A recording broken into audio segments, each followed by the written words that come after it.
On the slope of an isolated hill in the Japanese Alps sits the village of Inunaki, or more commonly known as Howling Village. The village is famous for its eerie abandoned houses that seem to be frozen in time, with their doors flung open and windows shattered. But this place isn't just a ghost town. It's also home to one of Japan's most terrifying legends. A story that might explain why this village was completely abandoned in the first place.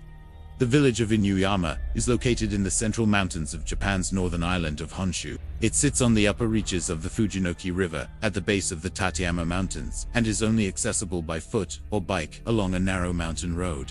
The easiest way to get there is actually by chairlift, which starts near the bottom of the mountain and takes about 20 minutes to reach the top, where the village is located. These days, the village is mostly used as a tourist destination because it's famous for its unique outdoor activities, like mountain climbing and winter sports. But there's very little trace of any permanent residents, and what makes this place even more creepy is that when you walk through the village, you can see a lot of houses with their doors ripped off their hinges and windows smashed, and it looks like the residents just picked up and left in a hurry. And that's exactly what happened. All 800 villagers fled from this town in a single night, abandoning their homes, possessions, and lives behind. But before we dive into the terrifying legend of this cursed village, let me ask you a question. Do you believe in curses? If you were walking through a village and saw something like this, would you stay there, or would you grab your things and run away as fast as possible? Let me know in the comments below. The village of Inuyama was first settled around the year 800, by the Edo period, in the 17th century. The village had grown to over 300 households, and during that time, it became a post town along the Nakasendo Road, a network of paths that connected Tokyo with Kyoto, two of Japan's largest cities. During those early years, the residents lived in harmony with nature. They farmed the land, raised livestock, and generally stayed out of trouble. That was until one day when a group of bandits decided to make the village their next target. These weren't your average thieves looking to steal some extra cash. No, these guys were killers. One day, they showed up in full force and began pillaging the village, killing everyone they met and taking whatever valuables they could find. The villagers fought back as best they could, but they didn't stand a chance against the heavily armed attackers. Men, women, and children were stabbed, slashed, and shot until they collapsed. Homes were burned to the ground, and corpses were left strewn across the floor. When the smoke cleared and the attackers had moved on to their next target, nearly half of the village was destroyed, and dozens of people were dead. The remaining villagers were shocked, confused, and afraid.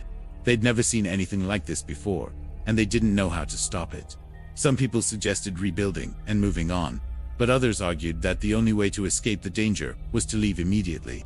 They were superstitious and believed that the spirits of the dead would take revenge on the living.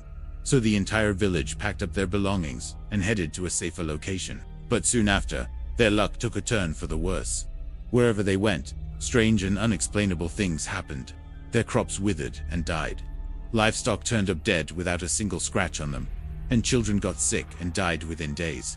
They tried everything they could think of to appease the spirits, but nothing worked. The misfortunes kept coming. After a while, the villagers couldn't take it anymore. They decided to return to their homes, hoping that the spirits would forgive them and let them live in peace. But upon their return, they found that their houses had been destroyed by landslides. And when they tried to rebuild, the rain came and washed their new homes away. The villagers were devastated. They didn't know what to do. Then one day, someone had a brilliant idea. They would build a shrine dedicated to the spirits of the dead and offer them whatever they wanted. This might sound like a reasonable solution, but what the villagers didn't realize was that they were dealing with malevolent forces that didn't want to be appeased. They wanted revenge. Now, every night, the villagers heard chains dragging, metal moans and screams. Sometimes the locals even saw shadowy figures dragging themselves closer and closer to the village. The fear was too much for them. They packed up their stuff and fled, never looking back.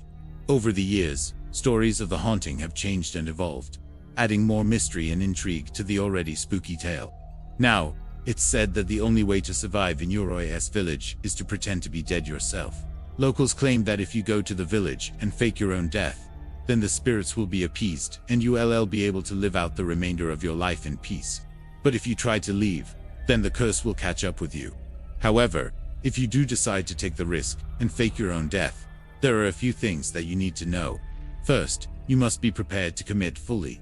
If the spirits sense that you're still alive, then they'll know that you're there, and they won't hesitate to come after you.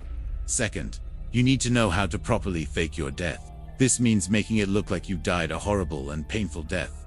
The more realistic it is, the better. Finally, you have to be willing to sacrifice everything.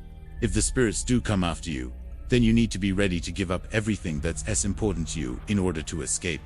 Many people have tried to fake their deaths and live out the remainder of their lives in peace, but no one has ever succeeded. Those who have tried have either been killed by the spirits or driven insane by the constant fear of being killed. But this legend doesn't end there. There's also another layer to it, a part that many people don't know about. In the early 1960s, a young girl committed suicide in the village. She was in love with a boy from a neighboring village, but he was set to marry someone else. Unable to bear the thought of living a life without him, she ended her own life. Now, it's said that her spirit haunts the village, searching for her lost love. It's said that if you can find her, then you'll be granted a wish. But be careful what you wish for, because she's not above using her powers for evil. Some say that she's responsible for the disappearances of hikers in the area. Others say that she's the reason that the village was cursed in the first place.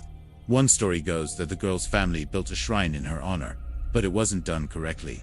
As a result, her spirit became trapped inside the village and turned evil. Now, she is using her powers to try and lure people into her trap, so that she can finally be free. There have been many attempts to appease her spirit, but none have worked. Some say that the only way to defeat her is to find a way to release her from the village, but no one has been able to figure out how yet. As you can see, the legend of the cursed village is a complicated one. There are multiple layers to it, and each one is more terrifying than the last. But the truth is, this may just be a myth. While it's true that the village was abandoned, there's no evidence to support the claim that it was because of a curse.